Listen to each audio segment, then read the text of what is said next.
Well, at this point, you've been working on getting into medical school for years. You've prepared yourself. You've been thinking of diversity, and you've been being creative in both your activities and the way that you describe them in your personal statement. You've been working with a physician. You have great letters of reference. And at this point, you likely will have a committee of medical school that is interested in talking to you. This is the interview. So the interview is really where you nail that last aspect of getting into medical school. And it's important to understand the dynamics of the interview. So I want to spend some time taking you through that. The committee has read about you from the perspective of others in terms of the letters of reference and from the perspective of you in terms of your personal statement. They think they know you, and they like what they see. That's why they're interviewing you, and that's why they're bringing you in. They don't interview if they have big questions about you at this point, and that includes your grades. You don't have to go into an interview and convince them that I can do this. So don't focus on that. Go in and convince them that you are a strong and individual person. Now, in the interview, you can set this up very easily. I tell students that the first thing they should think about with an interview is to take charge of the interview. Now, that's an important thing to think about. Most students go into interviews because, let's face it, most students don't have much experience with interviews. They go into the interview seeing the person interviewing them or the people interviewing them is up here and themselves is down here. And that is the wrong way to approach an interview.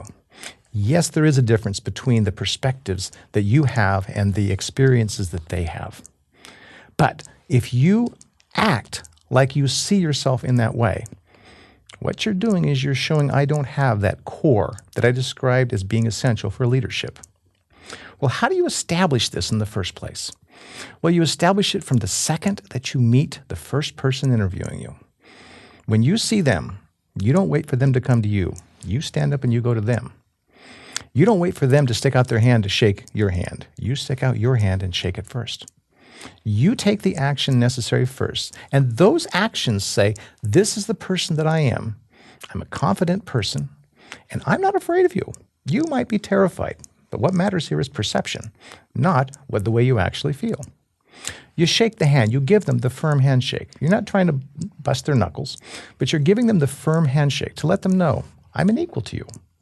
Because the more you act like an equal to the people interviewing you, the more they will see you that way. And remember, they're looking for strength. They're looking for strong core, strong character. This is the first thing that you want to communicate to them.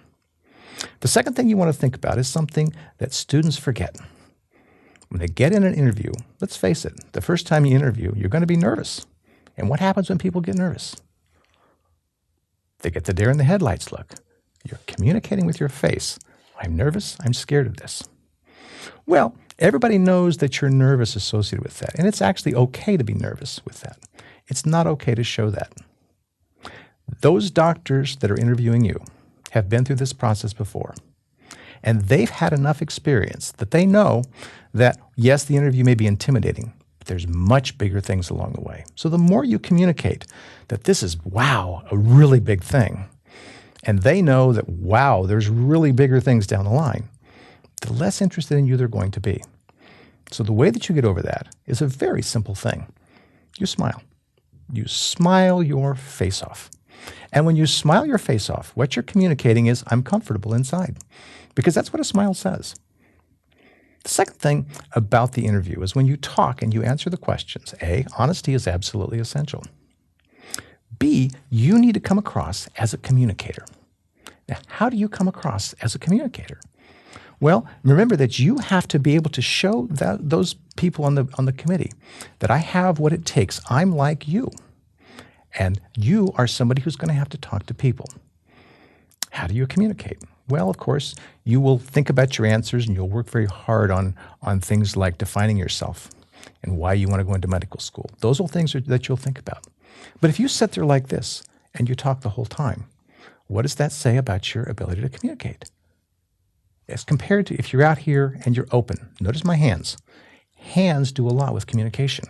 One of the things I tell students in an interview, never let the hands touch each other. Because if they touch each other, here's what happens. They clutch each other. Not a good message, and not a good visual message. If the hands don't touch each other, they have to work. And believe me, this looks like a much more communicative style than this does. Very important to remember. There are questions that you think about in an interview that are important. They're always going to get asked a question such as, why do you want to be a doctor? Everybody's answer for that should be unique. Remember that. I can't tell you one answer that's going to work because there's not one answer that's going to work. But I tell students to think about the messages that they communicate. And here's one I give to students they trip up on all the time, and I'm going to pass it on to you so you have a chance to think about this. It's a very innocent question, but I think it reveals to a committee a lot about how old a student thinks they are. Now, before I give you the question, I want to say why that's important. You are applying to a profession where you're going to be dealing with life and death matters.